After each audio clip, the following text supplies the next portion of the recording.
And once again, we are live from Keeler Gardens. So I am again the cameraman and the on-air talent today. So can you see the sun's like in my face? I'm gonna try to come this way. I'm blocking the beautiful ironweed, and now you can't see me at all. So I'm gonna do my best to just tell you the story that we're here to tell, and you can enjoy the beautiful garden scenery here at Keeler Gardens. We take this couple first minutes here to make sure people are getting their notifications, their little dings on their phones. Facebook's letting them know that we're live so that you can participate. If you're watching this on a replay, make sure you follow and like Keeler Gardens so that we can have you join us live and you can comment and ask questions during our talks here. I am going to continue to step in and out of camera shot so that I can participate without knocking the camera over, etc., etc. So we're here at Keeler Gardens and we have the camera today focused on our beautiful pollinator habitat. It is full of color today. Purples and reds and yellows and oranges and whites and creams and greens and blues. And you may be able to see, let me see if I can do the angle with the, you may be able to see right there. See where my fingernail's pointing? That is the sidewalk. That's the main sidewalk to get your bearings on where we are. We're coming to you today here from Keeler Gardens to talk about how gardens build communities. That is our series for the week. Last week we did a series on building health with gardens, and we thought we would continue in that vein, in line with some studies and some concepts and some ideas and some thoughts for you, as we here at Keeler Gardens are trying to keep everyone connected with our virtual programming during some conflicting times where we're not really having programming on site. So with that said, let's talk a little bit about how gardens build communities. We're going to spend this week talking about some specifics and some generalities, but today what we want to focus on is garden communities that sort of work together, and one specific group called Chicago Excellence in Gardening Awards, that's SIGA. I will put their, I'll tag them and put them in the comments. I should have tagged them in the post title. Sorry, everyone. My production assistant doesn't exist. So the Chicago Excellence in Gardening Awards started, I think in 2017, it might have been 2016. And they were a group of people and sponsors and contributors that got together to start recognizing and honoring specific and beautiful gardens in Chicago, specifically for the love of that space. There's a whole process that we went through. We won it in 2018 and 2019. And many people applied, and there were dozens of winners. The value of what SIGA does in that recognition is that it honors what everyone does in their green space. SIGA doesn't choose only the fanciest or the biggest or the most extraordinary or the most educational or the most sustainable. Of course, sustainability is a big part of it, but the awards were set up to honor the devotion to those green spaces, and that's part of what we're doing this week here at Keeler Gardens, because those green spaces build communities. So I'll give you a couple of examples of one or two previous SIGA winners. So obviously Keeler Gardens here, we have won the Chicago Excellence in Gardening Award. And they were very kind to us in their description. They said we were a gem and that we were a must-see. And we're very proud of what we've accomplished here, and we won a grant to build this pollinator habitat, and it's an educational space for our community. But what it's created here is such a sense of wonder and drawing people in. It's created a home for our community cats. It's drawn people who love animals in addition to plants. We've also been able to build our community through some of our cut flower pop-ups. So we're honoring this concept of community, not just by the space we've created, and fortunately our space is on the sidewalk so the whole community can enjoy, but also the idea of how we feed the community and how we draw the community together through this space. not just because it's a pretty space. One of the other winners, she's in the neighborhood down the street. She does our pop-ups with us, Angie Lilly. She has a pond in her space, and although it is behind her her fence to go to her backyard, it is widely known in the community. All children know that if she's around, they ask, and if she's not, they just open the gate, step right in. The food is sitting right there for the fish, and those are the happiest fish you have ever seen, because the kids around just come and love to feed the fish. So what we've done in our community here through these green spaces is we've built connections, we've built respect, we've built knowledge. Who are your children? Who are your children? Everyone feels connected. We're safer. There's a lot of details and a lot of studies that go into this concept that we present, and we are updating our website, so we'll have a lot of the stuff available for you. But what we'd like you to be aware of right now is that the Chicago Excellence in Gardening Awards has had to pivot, obviously.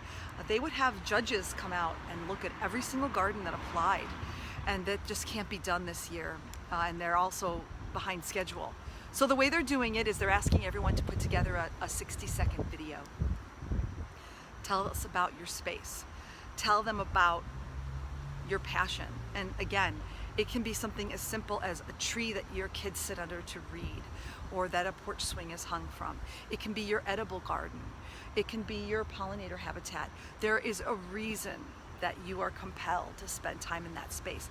It can even be simply for the view that it creates, and that when you're inside having your morning coffee, it inspires you. We actually met a couple that built a water space. They had added a water feature, and it was in an apparently odd location from what we thought, because it really wasn't visible from anywhere outside, but it was visible from their kitchen table every single day.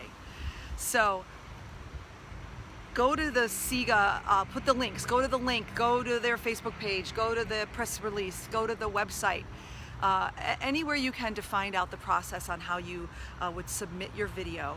Please share this video and share their information.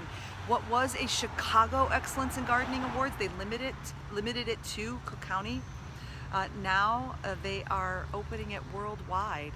So we would love to see contributions from across the country and across the world.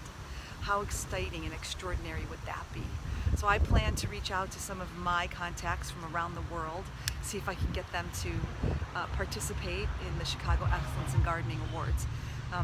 The winners may or may not receive some sort of wonderfully sponsored gift, but it's more about bragging rights, and it's more about, again, building community, connecting people in these times of 6-foot distance and distance around the world, where we may not be able to visit our families who are far away, but we can virtually see what's going on and keep those communities connected. So we will wrap up today just talking a little bit about who Keeler Gardens is and what we do. Many of you have heard this before, many of you don't know. Keeler Gardens is a small nonprofit on the northwest side of Chicago. As you can see, as I mentioned, that's the sidewalk right there. So you can walk by here and enjoy our green space, our pollinator habitat, any day of the year, anytime you like. It's a public 24/7 space. We also have in the front lawn, there's a little bit of a green patch, and we keep some chairs there if you need a space for a little stress relief or to take a break. We offer you that. This green space and what Keeler Gardens does here through education on green spaces is meant to improve your health as an individual, health of a community, especially in urban areas and in areas where there are very few green spaces. That's our goal. Our goal right now is to educate and offer those benefits that connecting with nature can bring you, but also to be a pilot and to create these green spaces so there are no deserts, so there are no areas anywhere where people can't go to look at the birds, to maybe pet a kitty cat that might be walking around. Everybody should have access to that because it improves our health and it improves our communities dramatically. However you want to participate and ask questions, I can provide different studies and different results and different percentages and data and such. But we ask you simply to experience with our videos. We do our videos every weekday. The timing varies, that's why we ask you to do your notifications. And share this video with anyone who you think might need a nature connection. Anyone who might want to be building a nature space. We have programs, processes, plants that we're sharing with everyone right now. And specifically, share the information about the Chicago Excellence in Gardening Awards. It's a simple 60-second video. You send it in, and then it's a matter of everybody viewing everybody's videos and everybody putting their 2 cents in and deciding where their passions lie. No garden is too small. No garden is unacceptable. Any green space that you have created, you've created it because you have that passion. Please share it with Siga, share it with all of us. So you'll see in the comments today or tomorrow all of Siga's information, and I will edit the post to include their tagging so you can go see their Facebook page. So thank you so much for joining us. For those of you that like our hashtag stick around and like to stick around to the end, I'm just going to briefly point out what some of the names of the plants are. We do this in our What's in Bloom tour, but because everything's just really showing off right now, I wanted to point it out for everyone. This beauty here, this is ironweed, and if you'll give me a minute and look at my back, I'm going to just check. Okay. It's Vernonia, I know that, but I believe it's pronounced fasciculata. That's its actual name. We very rarely do the Latin names because they are very difficult to pronounce. Let me see if I can figure. Oh, I know for sure if you look behind the Vernonia, you'll see a very faint, light purple color. That one is actually called Agastache, and that is a specific cultivar. It's called Blue Fortune. Now we prune that for size, but that guy can get really big and he's really substantial, so that's a wonderful one for us to share. And we've got some daylilies tucked in, and I don't think you can see the Culver's root, but we'll be doing our What's in Bloom tour again next week, and then for the next round of blooms. But you can catch the What's in Bloom on Instagram and see what's in bloom. All right, so thank you so much for joining us for our abbreviated What's in Bloom tour, because that's what's going on. In the way back, we have some Retivita, Rudbeckia, and Celine Ridge and Royal Catchfly. So we'll try to get you either a What's in Bloom tour this week or next, and we'll be back with more information on how we are building, educating on building communities through a connection with nature. Thanks again. Bye.